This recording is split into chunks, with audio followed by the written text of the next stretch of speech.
Radhe Radhe. Hello everyone, let's begin with a new episode. ये वाली series मेरी फेवरेट सीरीज़ में से एक है, तो चलो देखते हैं आज क्या होता है। तंश मिस्टर रायचंद को बिल्कुल नहीं देख रहा था। उसकी नज़र केवल पीका के ऊपर थी, जो पहले तो चुपचाप आंखें बंद करके उसकी गोद में था, मगर फिर शरारत करने लगा। तंश दूध की बोतल को उसके होठों के पास लगा देता है, पर पीका ज़बरदस्ती उसे गोद से दूर करता है और तंश की एक उंगली को पकड़ उसे चूसने लगता है।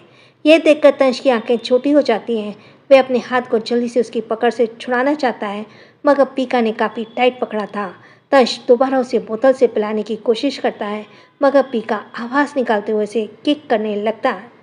तंश उसे घूर कर अपनी ठंडी निगाहों से देखता है, तो पीका उसे अपनी पलकें झपकाते हुए देखने लगा। वह भी लगातार तंश को घूर रहा था। दोनों एक दूसरे को देख रहे थे।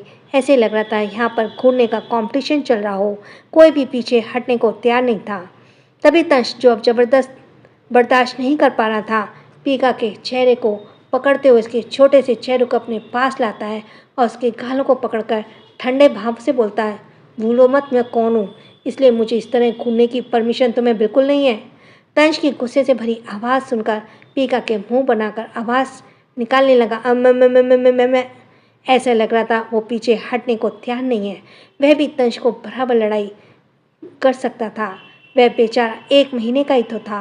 पीको को शायद पता था कि वह इस वक्त तंश के मुकाबले नहीं कर पाएगा, इसलिए उसने अपने ब्रह्मास्त्र का इस्तेमाल किया और रोने लगा। तंश की आईब्रो ऊपर हो गई। वह धीरे से उसके कान में बोला, तुम्हें अच्छे से पता है बचना कैसे है। दोनों एक दूसरे को घूर रहे थे। मिसेस जिंदल गुस्से से बोली, आखिर तुम सबको बच्चों को रुलाने में मज़ा क्यों आता है? लाओ उसे मेरी गोद में दो। इतना कहकर वह पीका को लेने के लिए आगे बढ़ती हैं, मगर पीका तंश की गोद छोड़ने को तैयार नहीं था। फिर मिसेस जिंदल हर्ष को डांटती हैं, तुम खड़े होकर क्या देख रहे हो? खुद के बच्चे को संभाल भी नहीं सकते हो और तुम किसी से उम्मीद कर रहे हो कि वह तुम्हारा बच्चा संभाले, जिसने खुद स्माइली को भी कभी गोद में नहीं उठाया था। हर्ष बताना चाहता था कि वह तंश का ही बच्चा है, तो वह क्यों उठाए। मिस्टर रायचंद ने नज़र केवल तंश पर थी। मिस्टर जिंदल उन्हें बैठने का इशारा करते हुए बोले, मिस्टर रायचंद, क्या कुछ काम था आपको? मिस्टर रायचंद तंश की तीखी नज़रों को देखते हुए बोले, मैं हर बार बस यही सोचता हूँ कि काश मैं कुछ वक्त पीछे चला जाऊँ और जब मैंने अपनी बेटी को इस आदमी के हाथ सौंपा था, उस वक्त को बदल दूँ, ताकि आज मेरी बेटी जिंदा रहती। और रही बात काम की, तो आपने बिल्कुल सही कहा। इतना कहकर वह कुछ पेपर्स निकालता मिस्टर जिंदल को देते हुए फीकी मुस्कान के साथ बोला, आपके बेटे ने महीने पहले मुझे मेरा सब कुछ छीन लिया था, मेरा घर, मेरी कंपनी और शेयर्स भी। पता नहीं उसका दिल इतना बड़ा कैसे हो गया कि उसने मेरा सब कुछ तो मुझे वापस कर दिया और उसके साथ ही उसने अपनी कंपनी में 2% शेयर्स भी मेरे नाम कर दिए। पर मैं किसी की भीख एक्सेप्ट नहीं करता। इतना कहकर वे टेबल पर पेपर्स फेंक देते हैं।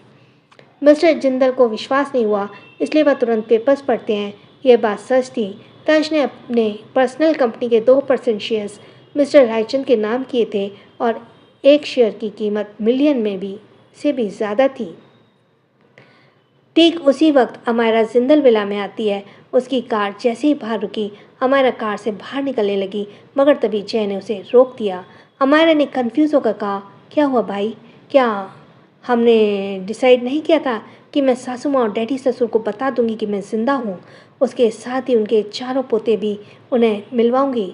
जय बाहर खड़ी कार को देखता फिर उनसे धीरे से कहा, अम्मू अभी तुम बाहर मत आओ, मैं अंदर की सिचुएशन को चेक करता हूँ। मगर अमायरा उसकी बात बिल्कुल नहीं सुनती।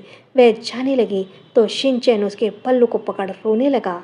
अमायरा समझते हुए बोली, मेरा प्यारा बेबी, मैं बस थोड़ी देर में आती हूँ। पर शिनचैन उसके पल्लू को नहीं छोड़ रहा था और ज़ोर से रोता है। अमायरा उसका रोना देख नहीं पाती और वह उसे गोद में उठा लेती है। उसने गोद में देखा तो टुनटुन और मोमो भी उसे घूर रहे थे। अमायरा दोनों को गालों पर किस करते हुए बाहर निकल जाती है। उसने जानबूझकर अपने चेहरे पे घूंघट किया था और अंदर जाने लगी। उसके पीछे पीछे जय भी था। अमायरा जैसे ही मेन दरवाजे के पास पहुंची, अचानक मिस्टर रायचंद की आवाज़ सुनते वह रुक गई। उसका शरीर डर से कांपने लगा। वह अंदर झाँक कर देखती है तो साक्षात उसके डैडी को वहाँ देखकर अमायरा का मुंह खुला के खुला रह गया। पीका तो रोते हुए तंश को परेशान कर रहा था, अचानक रोना बंद कर देता है और अपनी गर्दन को इधर उधर करके देखने लगा। पीका की हरकतें देखकर तंश की नज़र दरवाजे पर गई। अमायरा को देखती उसकी आंखें छोटी हो गई। भले ही अमायरा ने घूंघट किया था, पर वह उसे पहचान गया था। यही हाल पीका का था। वह उसके हाथ को दरवाजे की तरफ करके दरवाज़ा आवाज़ निकालने लगा। उसका सिर तंश के कंधे पर था, इसलिए अभी भी किसी ने उसकी आंखें नहीं देखी थी, क्योंकि बाकी सब तंश के सामने थे। पीका ये देखकर तंश उठ नहीं रहा है, तो उसने अपने सिर को तंश की तरफ किया और उसके गालों को नोचने लगा। हमारा डर के कारण वहाँ से हटना भूल गई थी। जय उसके पास ही खड़ा था। उसने डरते हुए कहा, हे भगवान, यहाँ तो अलग ही ड्रामा चल रहा है। मैं भागना चाहता हूँ, पर मेरे पैर क्यों नहीं हिल रहे? मिस्टर जिंदल तो चाबुक से मारते हैं। अमारा को भी होश नहीं था कि वह भाग जाए। तभी उसके हाथ में जो शिनचैन था वह तंश को देखता है, फिर पीका को। वह भी आवाज़ निकालने लगा।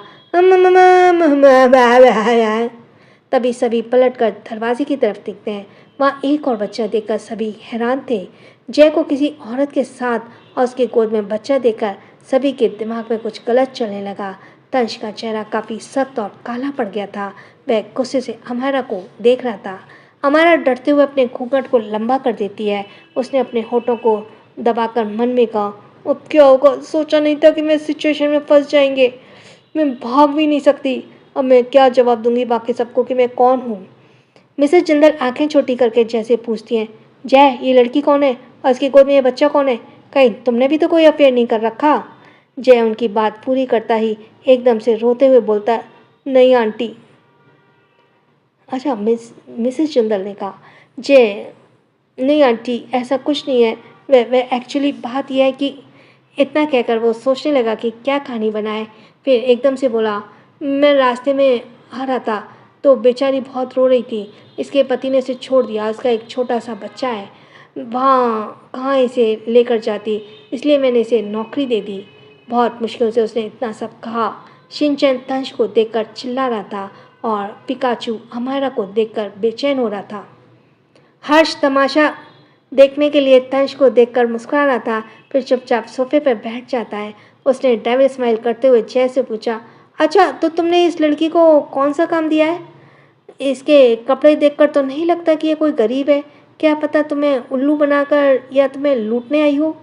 फिर वह अमायरा को देखकर मुस्कुराते पूछता है, और तुम्हारा नाम क्या है? कौन है तुम्हारा पति? मुझे बताओ। एक आर्मी ऑफिसर होने के नाते मैं उसे अच्छा से बक सिखाऊंगा और उसे समझाऊंगा कि वह तुम्हें वापस घर ले जाए। तभी तंश हर्ष को गुस्से से देखने लगा। जय बीच में बोला, वह बेचारी गूंगी है। उसके पति ने ऑपरेशन करके इसका गला खराब करा दिया। मैंने इसका बैकग्राउंड चेक कर लिया है। यह बिल्कुल सच कह रही है। मिस्टर जिंदल ठंडे भाव में बोले, पर जिंदल हाउस में कोई धर्मशाला नहीं है जहाँ तुम किसी को भी ला सकते हो। तुम्हारे पास और भी घर है, तुम इसे वहाँ क्यों नहीं छोड़ देते? और याद रखना, तुम्हारे पास पहले एक बीवी है। अपने बड़े भाई की तरह बच्चों को मत घर लाओ। मिस्टर रायचंद सिचुएशन देखकर अचानक हंसने लगे। उन्हें बहुत मज़ा आ रहा था। वह चाहते थे तंश का भी कोई नाजायज़ बच्चा आ जाए, ताकि उसे जिंदल खानदान से हमेशा के लिए बेदखल कर दिया जाए। फिर तंश बर्बाद होकर उसके सामने अपने घुटने टेक दे। उन्होंने अचानक कहा, मानना पड़ेगा, इस घर के बेटे कितने अजीब है। एक नाजायज़ बच्चा लेकर आया है, दूसरा एक लड़की को लेकर आया जिसके पास भी बच्चा है। क्या पता यह बच्चा उसी का हो? जय ने देखा कि तंश का गुस्सा बढ़ता जा रहा है। वह अमायरा को थोड़ी दूर से खड़ा हो गया, क्योंकि अगर कुछ भी गलत हुआ तो तंश उसे जान से मार डालेगा। जय ने हिम्मत करके कहा, नहीं, ऐसा कुछ भी नहीं है मिस्टर।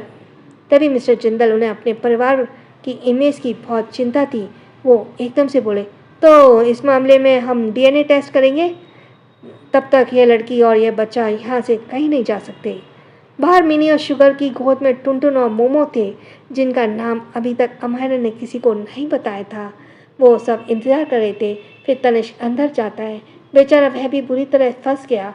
वह उम्मीद कर रहा था कि कार में शुगर और मिनी बच्चों को लेकर बाहर ना निकले। तभी तनिष अचानक खड़ा हो गया। उसने सभी को कोल्ड नजरों में देखा। एक्सप्रेशनलेस भाव में अपने गुस्से को कंट्रोल करते हुए जय से बोला, क्या तुम्हें अंदाज़ा भी है कि जिंदल खानदान में कितने दुश्मन हैं और तुम ऐसे एक लड़की को घर लेकर आ गए? क्या पता वह किसी दुश्मन के साथ मिली हो। इसे बाहर निकालो। इतना कहते ही वह धीरे धीरे दरवाजे की तरफ बढ़ने लगा।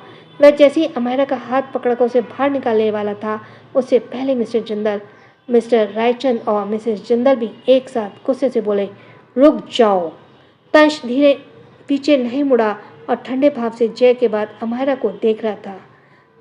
घूंघट के कारण तंश उसके एक्सप्रेशन तो नहीं देख पाया, मगर गुस्से से उसके हाथ को दबा रहा था। अमायरा की जान जा रही थी। ऊपर से शिनशैन भी जबरदस्ती उसके घूंघट को उधर उधर कर रहा था। तंश ने कसकर पीका को पकड़ा हुआ था क्योंकि वह अमायरा की गोद में कूदने की कोशिश कर रहा था। अमायरा सिर की नज़रों से बचते हुए तंश के आस्तीन को पकड़कर धीरे से बोली, हनी मेरी गलती नहीं है। वह आगे कुछ कहती उससे पहले ही तंश दांत पीसते बोला, तुम्हारी गलती नहीं है तो किसकी है? तुम यहाँ किससे पूछ कर आई हो? क्या तुम्हें अंदाज़ा भी है कि इस वक्त तुम कितनी बड़ी मुसीबत में फंस चुकी हो? अमायरा को भी पता था कि अगर उसके डैडी ने उसे देख लिया तो प्रॉब्लम और बढ़ जाएगी। वह बस डरते हुए तंश को पकड़ सकती थी और वह सिचुएशन को संभाल ले। तंश की गहरी आंखों ने सिर्फ गुस्सा था। उसने कस के अपनी आंखों को बंद किया। पीका तंश पर गुस्सा करते हुए उसे मार रहा था और अमायरा के पास जाने की कोशिश कर रहा था। उसकी नीली आंखों से आंसू थे, मगर धीरे धीरे उसमें गुस्सा दिखने लगा। वह तंश के गालों पर बाइट करने की कोशिश कर रहा था, मगर रायचंद ने तंश की हालत देखकर मज़ा आ रहा था। मगर अचानक उनकी नज़र अमायरा के हाथ पे पड़ी जो तंश की आस्तीन को पकड़े हुए थी। ये देखकर उनकी आंखें गहरी हो गई। वह मन ही मन गुस्से से बोले, इसका मतलब इस घर के छोटे बेटे का भी अलग से अफेयर चल रहा है। इस घर के सभी मर्द कितने घटिया हैं, पर इस आदमी का पर्दाफाश सिर्फ मैं करूँगा, तभी मेरी बेटी को इंसाफ मिलेगा। इतना सोचते हुए धीरे धीरे तंश की तरफ बढ़ने लगे। पीका गुस्से से तंश के बालों को नोच रहा था।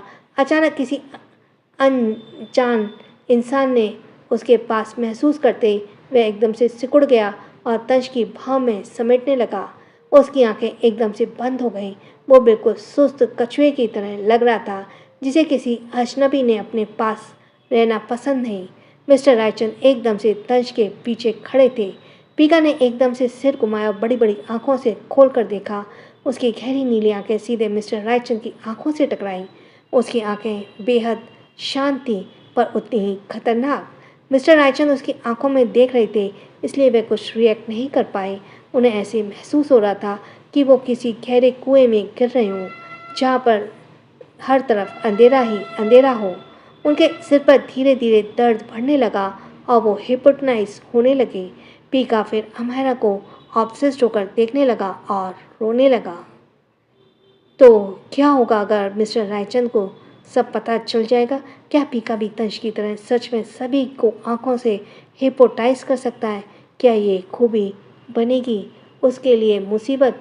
क्या हमारा फंस जाएगी अपने पति बच्चों और पत्ता के बीच? जानने के लिए बने रहिए। So thanks for listening.